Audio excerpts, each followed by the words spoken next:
Huyu jamaa bwana anajulikana kwa jina la Moko. Anaishi kwa dada yake pamoja na mjomba wake. Ni familia ambayo walikuwa wanamkubali sana, lakini pia ndani ya hii familia maisha hayakuwa mazuri sana.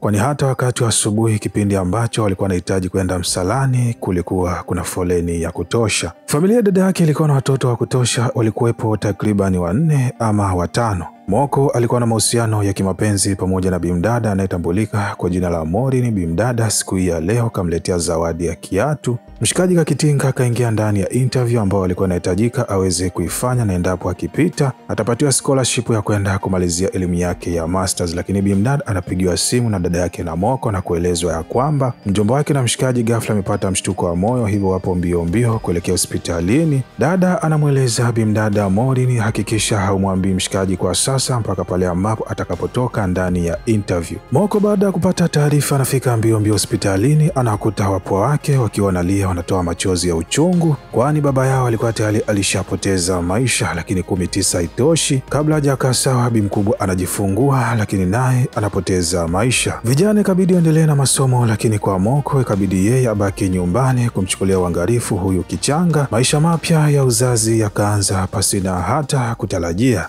Morin hakumkatia tamaa Moko, akawa anakuja wanapiga stori 2-3, japokuwa bimdada alikuwa anashuhudia jinsi ambavyo mshikaji alikuwa anapambania hii familia. Kipindi ambacho alikuwa anapata muda wa kukaa peke yake, basi yeye alikuwa anajitulia zake pembeni akiwa na mawazo ya kutosha. Anatafakari atafanya nini juu ya hii familia, kwani hata pesa alizoachiwa na wazazi wake zilikuwa ziwasaidii kuwafikisha mahali popote. Morin anafanikiwa kwenda kusoma masters. Leo mtaalamu wetu anavunja ukimya kwa kumpigia bimdada Morin na kumweleza kwamba kwa hali alionayo kwa sasa anaomba tu waachane. Morin akajaribu kumbembeleza Moko na kumweleza kwamba atajitahidi wasaidiane sehemu ambapo atakuwa na uwezo napo, lakini mwamba kwa jinsi ambavyo alikuwa kavulugwa, huu ushauri kwake ulikuwa hauna maana yoyote. Bimdada leo anashuhudia mahangaiko ya Moko yanampelekea mpaka kuanguka chini na hatimaye kuungua na maji ya moto. Maisha yakaendelea, siku zikazidi kusonga mbele.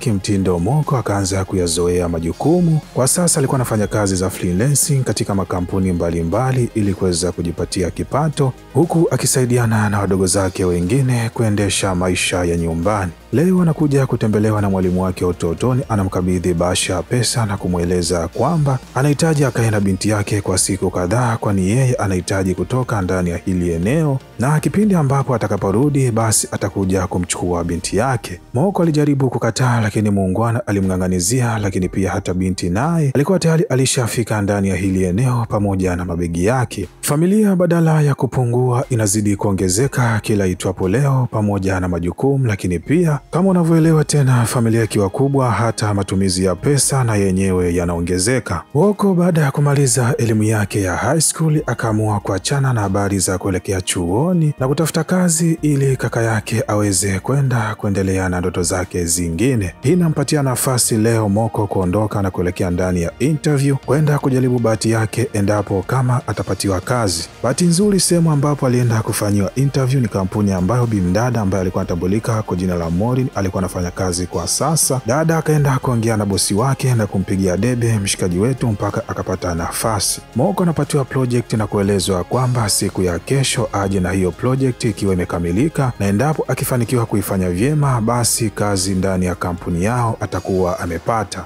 Watu wanakutana baada ya miaka mingi kuweza kupita, na bimdada alionekana kuwa na furaha sana kumwona Moko. Moko anaongea na mshikaji na kumweleza, bwana, ninaomba nije kununua kompyuta ambayo tulishaongea tokea kitambo. Lakini ghafla anapatiwa taarifa kwamba mmoja kati ya mdogo wake anayetambulika kwa jina la Ano alikuwa anasumbuliwa na tumbo. Baada ya kumpeleka hospitalini, mshikaji anaelezwa kwamba bima ambayo alikuwa anatumia haijalipiwa kitambo, hivyo inahitajika aweze kulipa pesa keshi. Moko akawa yupo katika njia panda. Je, anunue kompyuta au alipe bili ya mdogo wake ili aweze kutibiwa? Hakika ukisikia ng'ombe maskini hazai, ndio hapa, kwani Moko akaamua kuweza kulipa bili ya hospitalini na kumweleza mshikaji ya kwamba ni kweli nilikuwa natamani kununua kompyuta, lakini mambo yameweza kuingiliana. Baada ya Ano kupatiwa matibabu na kurudi nyumbani, mshikaji akaanza kuhangaika kudesign kwa kutumia kompyuta yake ya zamani, na kila kipindi ambapo alikuwa anaendelea kudesign kompyuta ilikuwa inazima mara kwa mara. Watalii kabidi wampigie Maureen na kumweleza hii changamoto. Bimdada akafika hapa pamoja na kompyuta yake na kumpatia Moko. Mshikaji akamalizia designing na kesho yake asubuhi baada ya kuipeleka kwa bosi akamweleza kwamba hakika kazi umeweza kuipata ndani ya kampuni. Project ya kwanza ambayo Moko alikuwa anahitajika kuisimamia ilikuwa ni mbali kidogo na sehemu ambapo alikuwa anaishi. Mwamba kimtindo akawa anatafakari, lakini leo anakuja kutembelewa na ndugu yao ambaye alikuwa anatambulika kwa jina la Eka, akiwa kaongozana pamoja na mke wake. Wanapata muda wa kuelekea Coco Beach kula miogo pamoja na samaki. Wakiwa hapa anafika bimdada mmoja na kujitambulisha kwamba yeye ni ndugu wa bimdada Aise ambaye alikuja kukabidhiwa na mwalimu wake utotoni. Anaeleza kwamba siku ambapo binti yetu atasumbua basi mlete niweze kumlea mimi pamoja na mme wangu. Kauli ilimfanya Eka pamoja na mke wake wakati wa jioni kuanza kumshauri Moko ya kwamba kama yule bimdada ana ndugu yake, ni kwa nini mwalimu wake alikuja kumkabidhi yeye? Hivyo wao wanaona tu inabidi mshikaji aweze kumrudisha huyu binti kwa ndugu zao, lakini 19 haitoshi. Wanamweleza hakika wewe una moyo wa kutosha wa kuweza kuacha kila kitu ambacho ulikuwa unakipambania tokea zamani, kisa kuwapambania watoto wa ndugu yako. Bwana, maneno ambayo mshikaji alikuwa anayaongea pasina kujua ya kwamba madogo janja walikuwa bado hawajalala, walikuwa wanasikia kila kitu. Aise alilia kwa uchungu mkubwa, lakini pia hata madogo janja wengine, kwani anko wao siku hii ya leo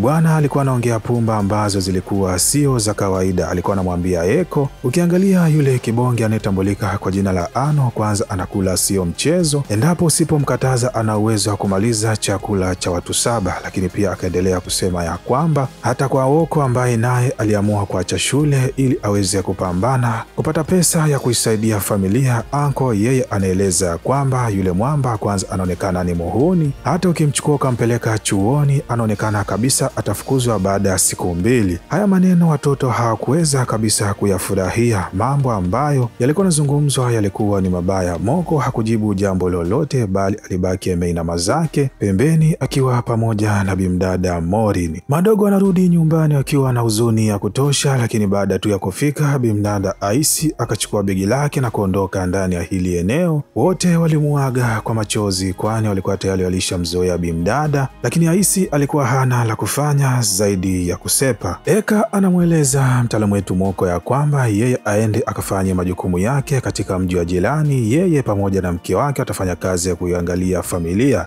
Moko baada ya kuondoka bwana, majukumu yanaanza, lakini Eka hakuacha kumpigia simu. Kila itwapo leo alikuwa anamtolea taarifa ambazo zilikuwa ni za uongo na kumdai aweze kumtumia pesa, ikiwemo pesa ya chakula, lakini pia pesa ya kuweza kufanya marekebisho ndani ya nyumba ambayo alikuwa anaishi. Maureen akawa anauangalia tu mchezo jinsi ambavyo ulikuwa unaenda. Moko kwa kuwa alikuwa anawapenda sana wadogo zake, yeye alikuwa aulizi maswali yoyote, bali alikuwa anafanya kazi ya kutuma pesa kila ambapo Eka alikuwa anahitaji kuweza kutumiwa. Kilichomshangaza zaidi Moko, kila ambapo alikuwa anajaribu kuweza kuwapigia watoto bwana, alikuwa anaambiwa ya kwamba namba zilikuwa hazipatikani. Maureen akajaribu kumshauri kimtindo mshikaji wetu na kumweleza kwamba asiwe anatuma pesa kama hivyo jinsi ambavyo alikuwa anafanya, angalau basi aweze kuweka kiwango kila mwezi atume kiasi gani. Moko leo safari kampeleka mpaka kwa bimdada Aisi. Baada ya kufika, bimdada anamweleza kwamba siku ambayo baba yangu alinileta nyumbani kwenu nilijua tu ya kwamba hatakuja kunichukua, sababu